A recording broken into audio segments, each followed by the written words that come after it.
Hello, girls, guys, or otherwise. This is Rich, and welcome to another Christo-Paganism Sunday. This week we have somebody that has written in.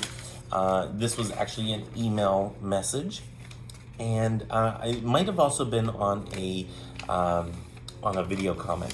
So, as I will usually do, or at some point in the video try to do, if you have not subscribed yet, go ahead and hit subscribe. Leave a comment if you have anything to add for Christo-Paganism Sunday or for Witchy Wednesday. Either one of those I do need topics for, so go ahead and leave those in the comment sections down below.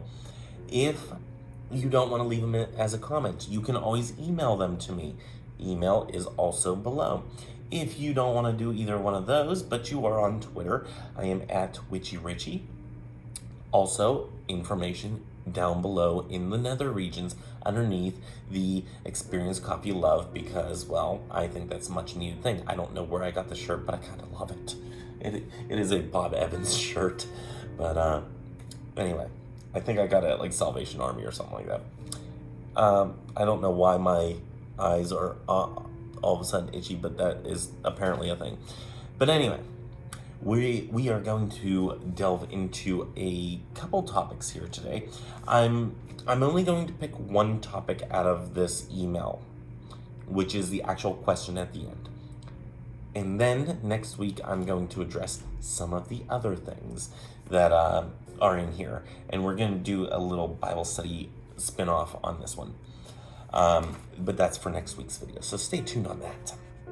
This message comes from Christy, who writes, I consider myself a pagan and would like to use Jesus' teachings in my practice. I tried to read the whole Bible in hopes to use parts of it for guidance, but I found it very disturbing and it caused me to feel angry, fearful, and anxious, fear, anxiety, and anxiety, instead of calmness and peace. The thing that bothers me the most is Jesus says we would go to hell if you don't follow the rules he mentions. I tried not to let it get to me, but I can't read those verses without causing fear. And I'm going to stop there for a second. There's plenty more to read here. I think where Christy is talking about here is probably in, I believe it's Matthew, is it 23? Maybe it is, I can't remember. Let's go. Does Matthew even have a 23? Yes, it does. Okay. Maybe it's not. Yes, I think it's in Matthew 23, and I'm not going to go into it today, but Christy, if you're watching this, do tell me if that is the particular verse that you were talking about. And, oh, yeah, here it is. The one that I'm thinking about is 23:15. Woe to you, scribes and Pharisees, you hypocrites! You traverse sea and land to make one convert, and when that happens, you make him a child of Gehenna twice as much as yourselves. Okay. I think that's the one that they are talking about. However, please leave a comment below. Let me know if that's what you are talking about or referring to.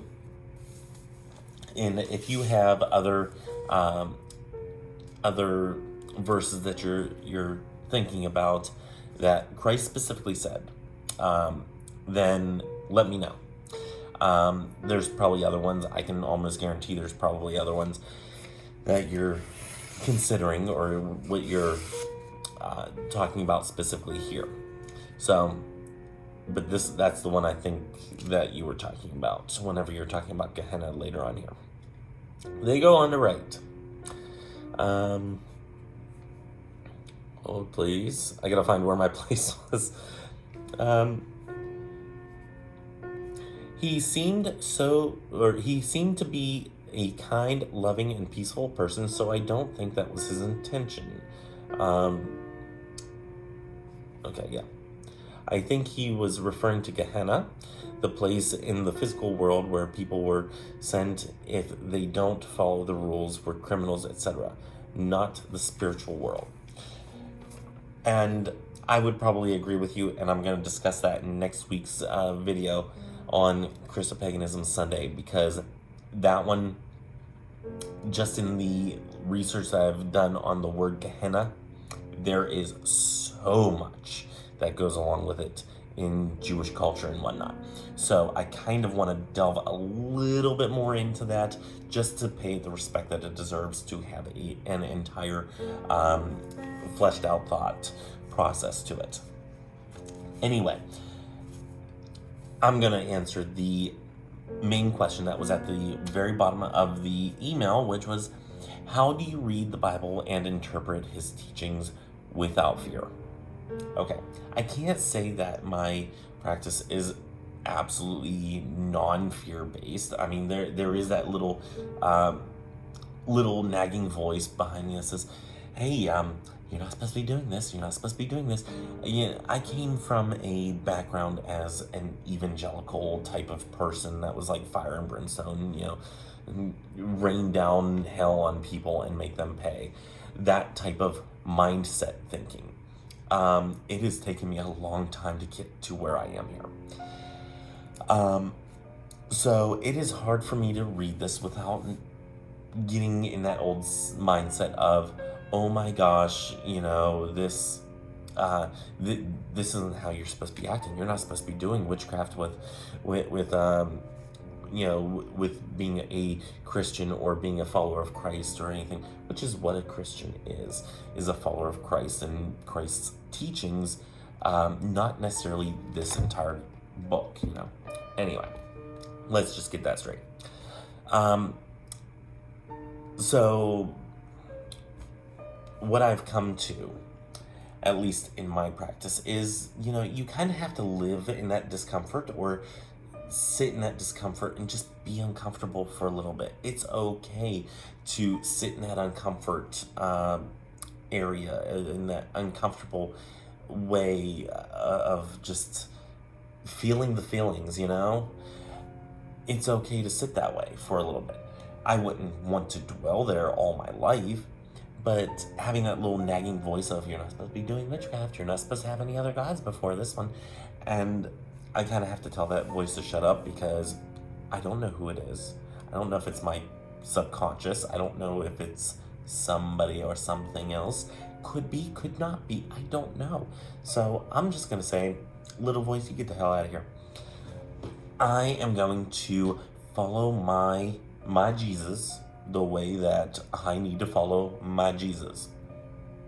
So, for one, that's where I'm at.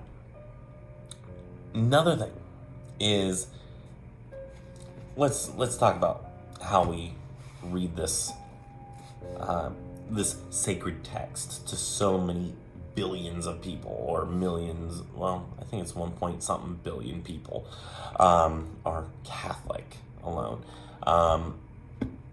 So let's talk about how you read this book if you are not specifically a Christian, Bible thumping Christian. Okay. If you are a Christo-Pagan, what I would advise is you read this as a mythos.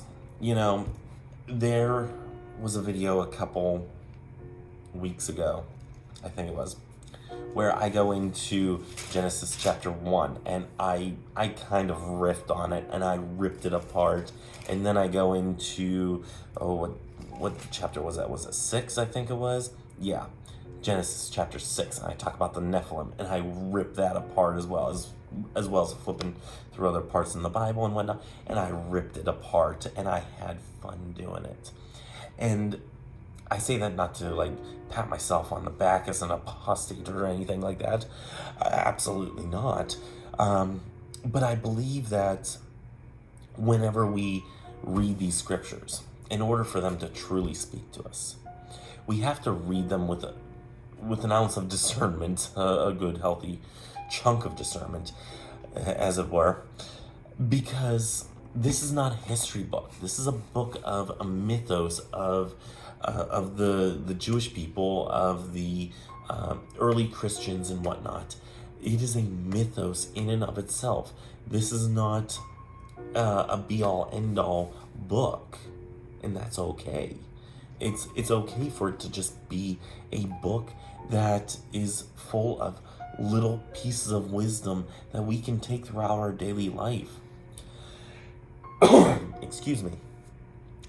Case in point, and this is something that I was looking at the first 2 times I tried to film this video, because this is take number 3. But this is something that I was looking at, is the Beatitudes in the Sermon on the Mount, and we can do a study on this, in the future as well.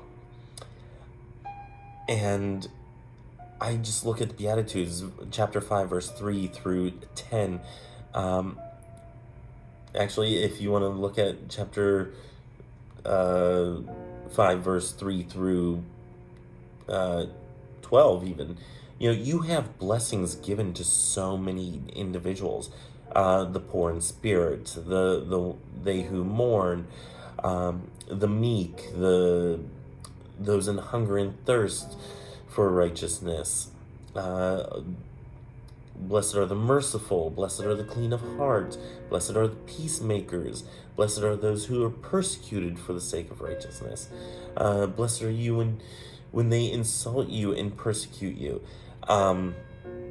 Even though you might get yelled at and bashed on, blessings to you is basically what he's saying. To me, I see a lot of love here. He doesn't shy away from the fact that, there are people that are going to beat you up because of what you believe in, or because of this, that, or the other. Maybe the color of your skin, maybe it's your orientation, maybe it's just who you voted for. Blessed are you, though. Blessings to you. And when blessed are you when they insult you. And it is a big part there. We as Christo-Pagans, we get a lot of insults from people, especially in the Christian community. Not as much in the pagan community. The pagan community, you do have some of that, but you have more of an acceptance than in the Christian community. The Christian community, there are a lot that will insult you, and it's just something that it's come to second nature to be like, okay. But looking at this verse number 11 of chapter 5 of Matthew, is that I have blessings there. It's like, okay, whenever you insult me, there's a blessing. Okay, Jesus blesses that. And looking at certain things like this, that I look at these as Jesus' teachings, and I might just have to go through and do a small Bible study on Christo-Paganism Sunday, maybe just with the Gospels and whatnot. Let me know in the comments below if you'd like to see that, because I do riff on the Bible a lot, especially with certain verses, because some of them are just insane, crazy, go bananas. But some of them, they hold such deep wisdom in them. And I mean, Sophia's in here. My goddess is in here. So it is that I am not only reading her Sidducee, her partner, her husband, as it were, her twin flame, if you want to call it that. I'm not only reading about him, I'm also reading about her. And whenever I read these, I look at where Sophia makes her appearance in here. I just turned to this, and this is, I don't even know where it is, Matthew chapter 5, verse 33.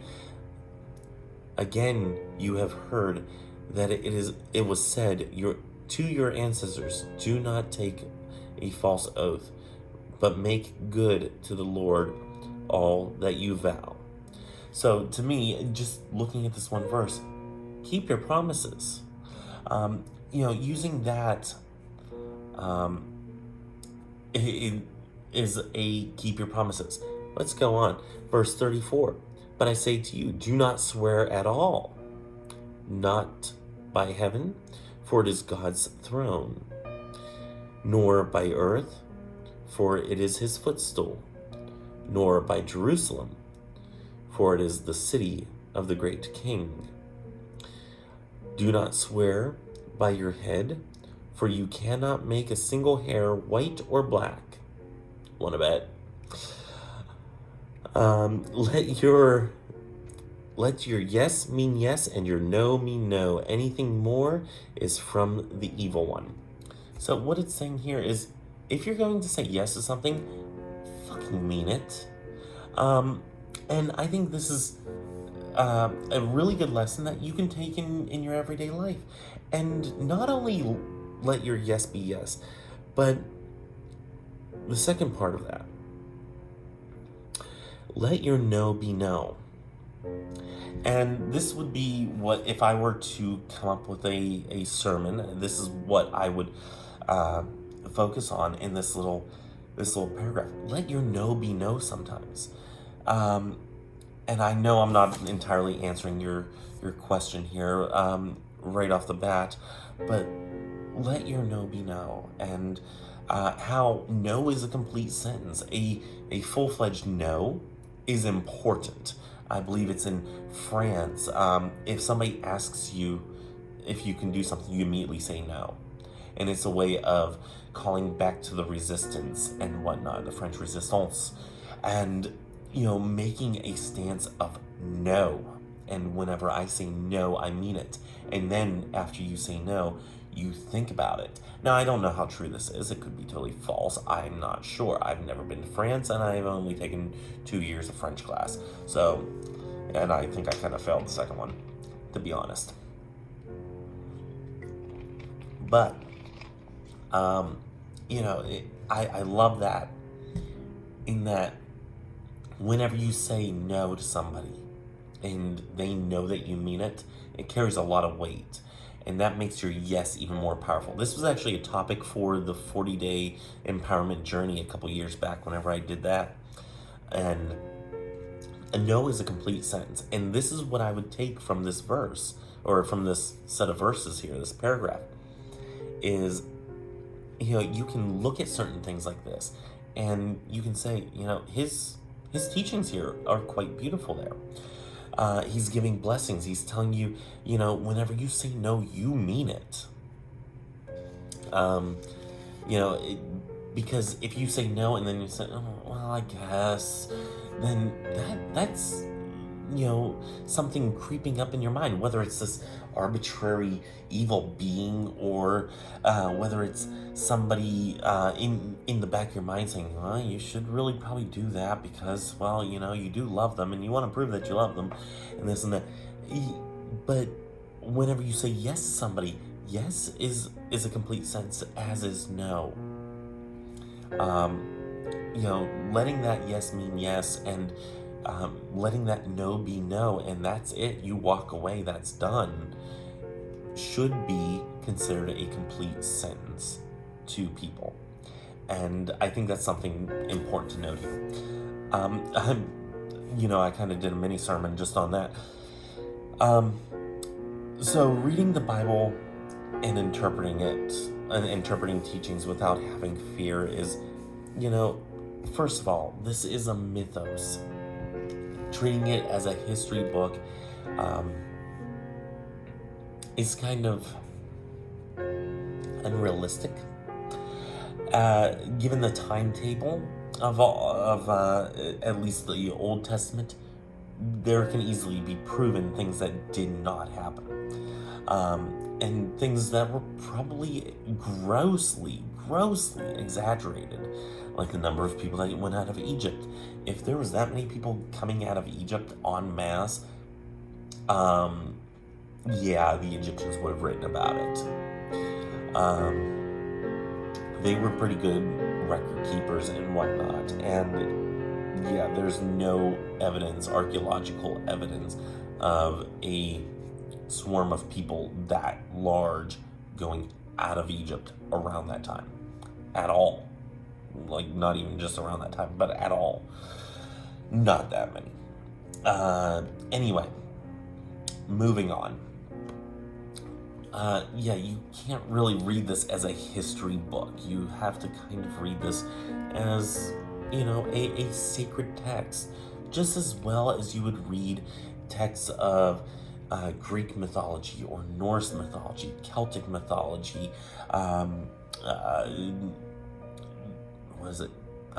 Asian mythologies. You have specifically in China and Japan and Korea. You have ones in Tibet. You have different mythologies and whatnot that are connected there. And, reading those as historically accurate is kind of naive, to be honest. Reading them as literal historical documents can be kind of naive. And that's one reason I read Genesis chapter 1 and Genesis chapter 6 with so much gusto and fervor of kind of proving it wrong, but also having fun with it.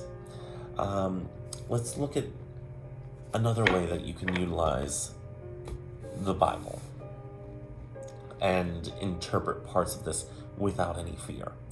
Because even though parts of the Bible do say, witches will go to hell, blah, blah, blah, blah, blah, all that bullshit, there are parts in here that are actually very much part of a spell book.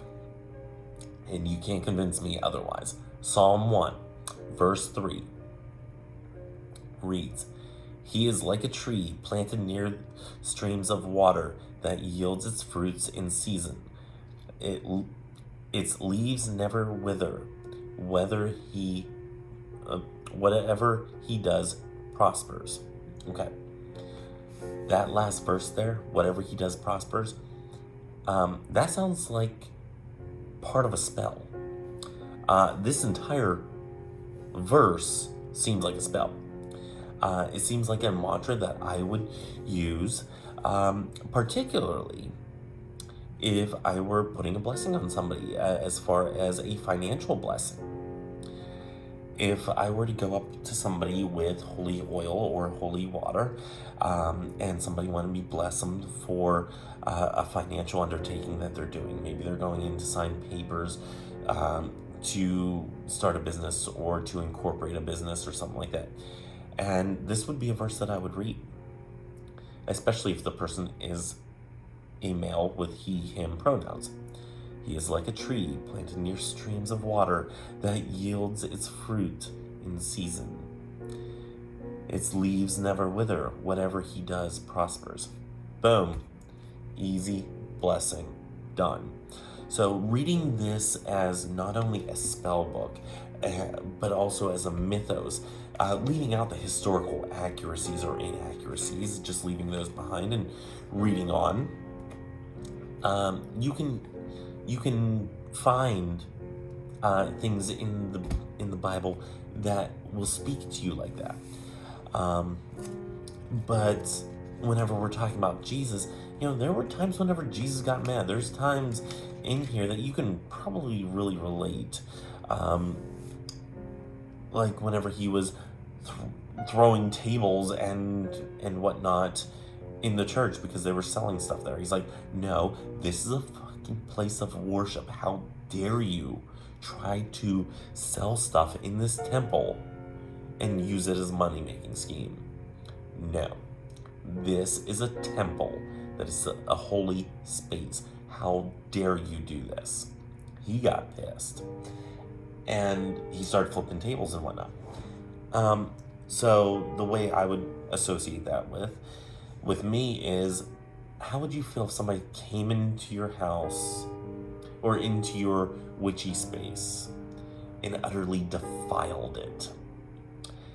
That's kind of how I felt whenever the trigger warning, whenever the January 6th insurrection happened, is how somebody came in and absolutely defiled a place of such honor and reverence of the American government. How could you do that? And that was something that that just popped into my mind with that is, Jesus got pissed. that people were in a temple, a place of holy worship, desecrating it. Mirror image. But so how do I read the Bible? Let's get down to brass tacks here. Okay, we're gonna close this for a second. How do I read the Bible and interpret it? The teachings, specifically Christ's teachings, without fear. Christ was also human, with human emotions and human feelings, and he got pissed, and he got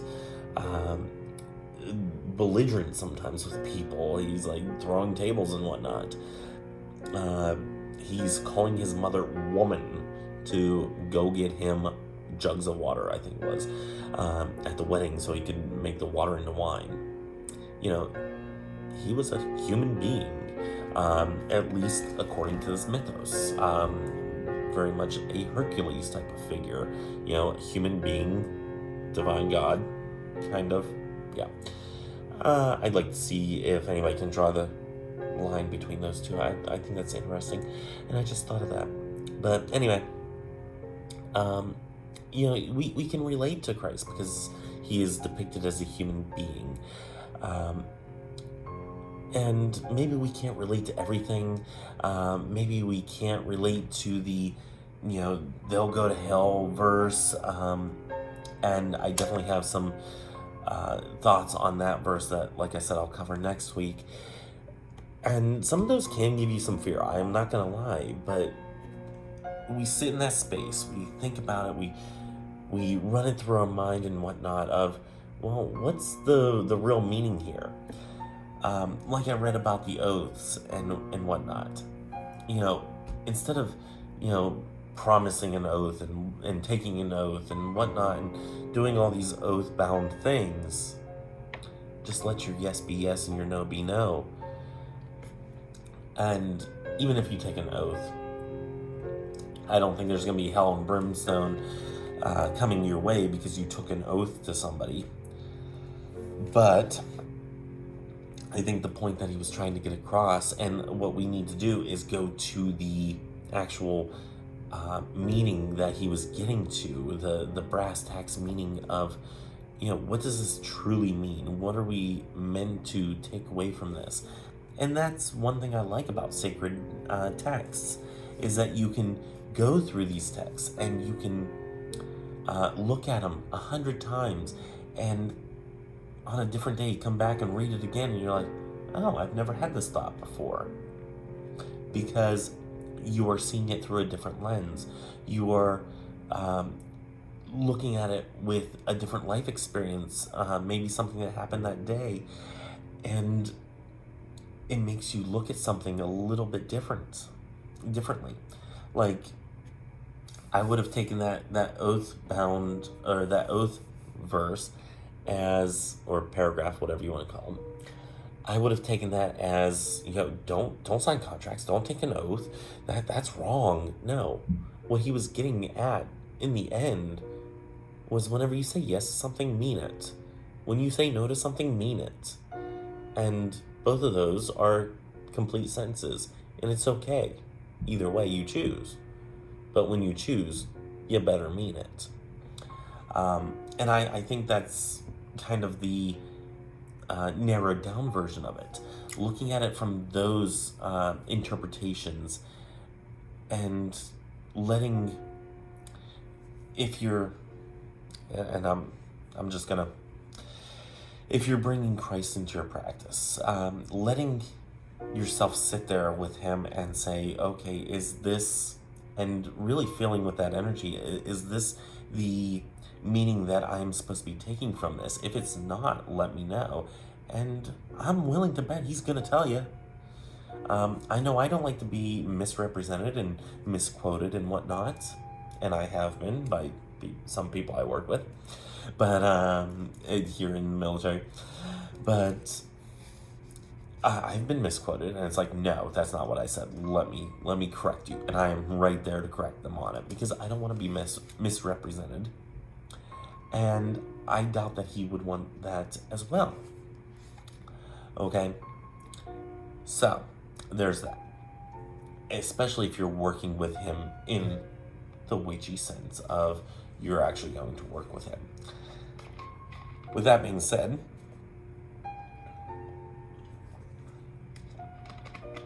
I think there is also something to be said about how the Bible was written, and that this was written over thousands of years, the Old Testament especially, and the New Testament over the last 2,000 years, give or take a century or two, or 3 or 4.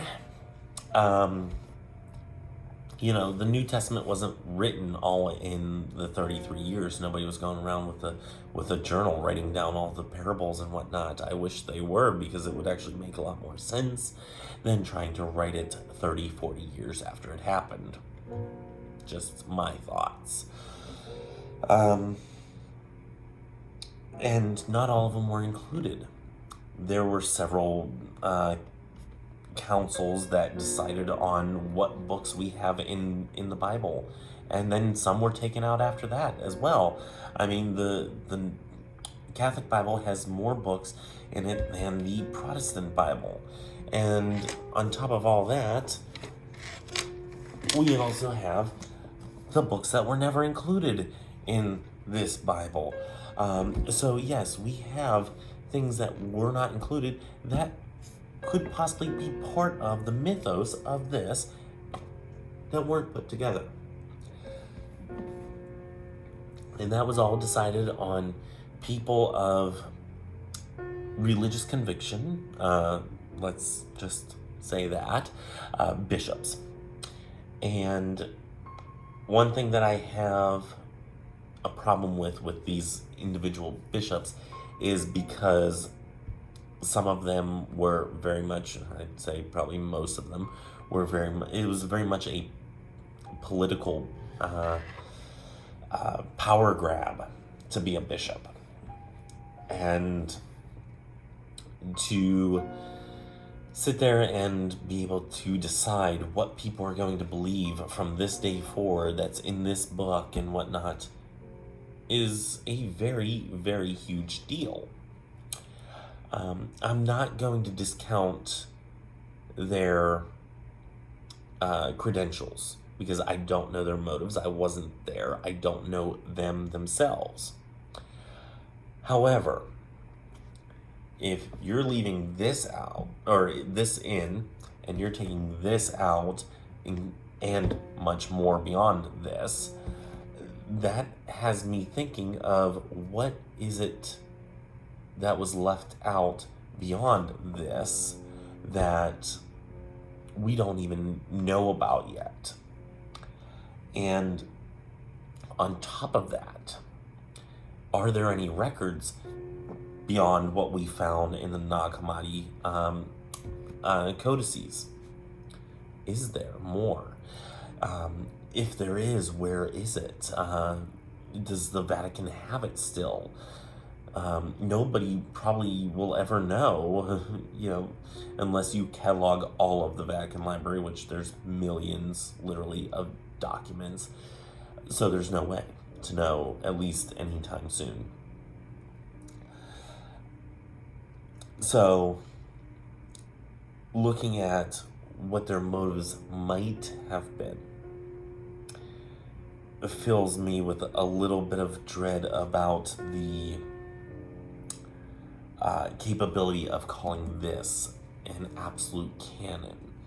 That it's the absolute be-all, end-all, this is it of Scripture, when right next to it you have this, along with things we don't even know about.